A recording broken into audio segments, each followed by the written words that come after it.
Ahoj, Hačinku. Ahoj, chýbal si mi veľmi. Som taká rada, že už môžem byť s tebou doma.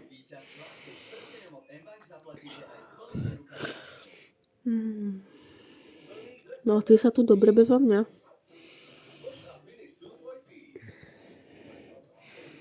Ty sa o mňa bál, že kde som sa stratila.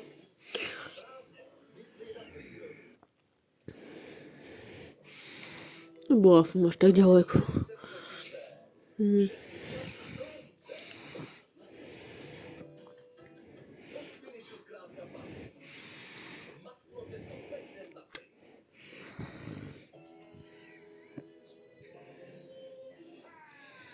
Ty si môj ušiačik huňatý s modrými očkami.